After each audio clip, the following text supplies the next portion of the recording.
এইটো ভিডিও বহুত বেছি ইম্পৰ্টেণ্ট হয়। এই কাৰণে ইম্পৰ্টেণ্ট কাৰণ স্কিল ডেভেলপমেণ্ট আৰু মই থাম্বনেইলত দেখিছে যে আনএমপ্লয়মেণ্ট কিমান বাঢ়িছে আৰু 2-3 বছৰৰ পিছত আকৌ বহুত বেছি আনএমপ্লয়মেণ্ট বাঢ়িব। এতিয়া মেইনলি বহুতে কমেণ্ট কৰি থাকে যে ITIৰ ওপৰত ভিডিঅ' বনাব লাগে। চাওক, বহুতৰ মতে ITIটো থাৰ্ড ক্লাছ বুলি ভাবে আৰু বহুতৰ মতে বহুত বেছি ইম্পৰ্টেণ্ট। ঠিক তেনেদৰে BA কোনোবাই পঢ়ে, বহুতৰ মতে থাৰ্ড ক্লাছ, কিছুমানৰ মতে ইম্পৰ্টেণ্ট। মানে যিমান কি নপঢ়ক কিয়, ইঞ্জিনিয়াৰিং, ডক্টৰ যিমানে নপঢ়ক কিয়, আমাৰ যদি ভেকেণ্ট পোষ্টবোৰ যিমানবোৰ তাৰমানে খালী পদ আছে সেইবোৰ যদি ফিল আপ নকৰে, সকলো আনএমপ্লয়মেণ্ট হৈ থাকিব লগাই হয়। প্ৰাইভেট ছেক্টৰত বহুত বেছি কামত দিয়ে যদি আপোনালোকৰ স্কিল থাকে।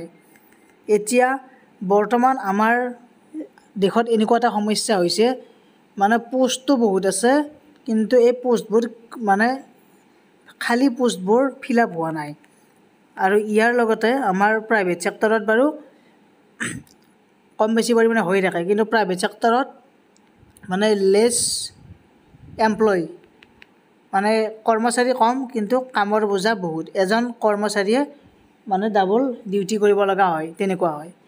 এতিয়া আমাৰ প্ৰথম কথা ITIৰ আমাৰ বৰ্তমান 2024 বৰ্ষটো এডমিশ্যনটো হ'ব, সেইটো হ'ব আপোনালোকৰ জুন মাহত।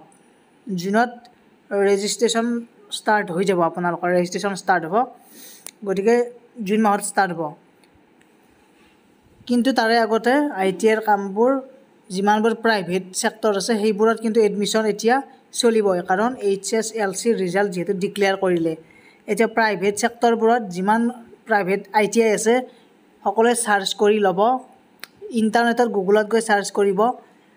প্ৰাইভেট ITI বহুত আছে। এতিয়া প্ৰাইভেট ITIবোৰত যদি গভৰ্ণমেণ্ট চাৰ্টিফিকেটখন দিয়ে তেনেহ'লে বহুত বেছি ভাল, কাৰণ কিছুমান প্ৰাইভেট ITI এনেকুৱা ITI আছে যিবিলাক তাৰমানে স্কিল ডেভেলপৰ কাৰণে বহুত বেছি ইম্পৰ্টেণ্ট। কাৰণ ITI কৰা মানে এনেকৈ নাভাবিব যে মই ITI কৰিম, চাৰ্টিফিকেটখন পাম, তাৰে পিছত মই কিবা এটা কামত সোমাব পাৰিম বা চাকৰি এটা হ'ব। একেবাৰে ভুল। নিজৰ এক্সপিৰিয়েঞ্চৰ ফালৰ পৰা কৈছোঁ। আৰু আপোনালোকক এটা কথা কওঁ, যিসকলে ITI কৰিব, যদি কোৰ্চটো কৰে, যিকোনো কোৰ্ছে নহওক তাত বেষ্ট দিবলৈ চেষ্টা কৰিব, যাতে গোটেইখিনি কাম জানে। কাৰণ ITIটো স্কিল ডেভেলপমেণ্টৰ মেইন চ'ৰ্চ। আৰু এতিয়া আপোনালোকৰ মেইনলি এটা কথা ক'ব বিচাৰিছোঁ যে ধ্ৰুৱ ৰাঠে, আপোনালোকে চায়ে কিজানি ইউটিউবাৰ, তেখেতে এটা ভিডিঅ' বনাইছিলে যে আনএমপ্লয়মেণ্ট কিমান বেছি বাঢ়ি আছে, আৰু ITIৰ ওপৰতো তেওঁলোকে মন্তব্য দিছে যে যদি আপোনালোকৰ স্কিল থাকে, কাৰণ ITIত বিভিন্ন ধৰণৰ ট্ৰেড ওলাইছে।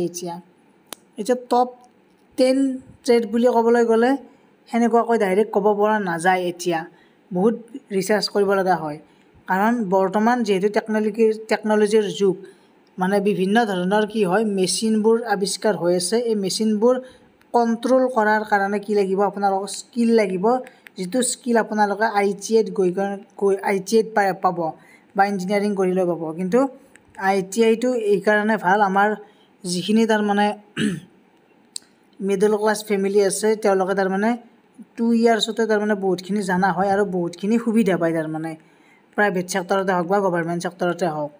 আৰু ইতিমধ্যে আপোনালোকে গমেই পাইছে যে ADREত যি পোষ্ট ওলাইছে তাতো কি লগা হৈছে, ITI লগা হৈছে। কিমান পোষ্ট ওলাইছে, বহুত বেছি পোষ্ট ওলাইছে ADREৰ পোষ্টত। গতিকে সকলোকে এটা কথা কওঁ মই, যিসকলে তাৰমানে ITI কৰিম বুলি ভাবিছে, এতিয়া যদি তেওঁলোকৰ 70% ওপৰত আছে, আৰু ধ্ৰুৱ ৰাঠে এটা যিটো ভিডিঅ' বনাইছিল তাত কৈছিলে যে ITIত ছিট পাবলৈও আজিকালি বহুত টাফ হয়, কাৰণ বহুত কম ছিট থাকে যিহেতু।